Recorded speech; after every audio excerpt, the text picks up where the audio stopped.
ইসরায়েলের যেকোনো হামলা মোকাবেলায় প্রস্তুত আছে ইরান। দামেস্কে ইরানের একটি কূটনৈতিক ভবনে ইসরায়েলি হামলার প্রতিশোধ হিসাবে গত ১৩ এপ্রিল প্রথমবারের মতো সরাসরি হামলা চালায় ইরান। ওই দিন ইসরায়েলের সামরিক বাহিনীর বিভিন্ন স্থাপনা ও ঘাঁটি লক্ষ্য করে শত শত ড্রোন ও ক্ষেপণাস্ত্র ছোড়ে ইরানের সামরিক বাহিনী।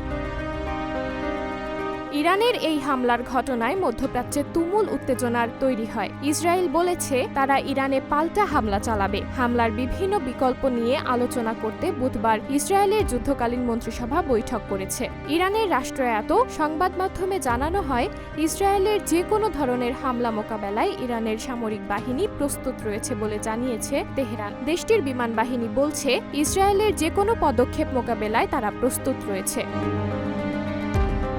একই দিনে ইরানের নৌবাহিনীর কমান্ডার বলছেন, তারা লোহিত সাগরে ইরানের বাণিজ্যিক জাহাজগুলোকে নিরাপত্তা দিচ্ছে। অন্যদিকে কমান্ডার ব্রিগেডিয়ার জেনারেল আমির ভাহিদি বলছেন, আমাদের আকাশ প্রতিরক্ষা ব্যবস্থা এবং বোমারু বিমান সহ সব ক্ষেত্রেই পূর্ণ প্রস্তুতি রয়েছে। আমরা যে কোনো ধরনের পরিস্থিতির জন্য প্রস্তুত রয়েছি। ইরানের সশস্ত্র দিবস উপলক্ষে তেহরানে এক সামরিক প্যারেডে অংশ নিয়ে প্রেসিডেন্ট ইব্রাহিম রাইসি বলেন, আমাদের মাটিতে ইহুদিবাদী ইসরায়েলের যে কোনো ধরনের হামলার কঠোর জবাব দেওয়া হবে। একই অনুষ্ঠানে ইরানের বিমান বাহিনীর কমান্ডার সতর্ক করে দিয়ে বলেন, ইরানের হাতে থাকা রাশিয়ার সুখোই ২৪ যুদ্ধবিমান সহ অন্যান্য বিমান ইসরায়েলি হামলার মোকাবেলা করার জন্য সর্বোচ্চ প্রস্তুত অবস্থায় রয়েছে। নিউজ ডেস্ক, সাবরিনা জলিল, সবার কথা।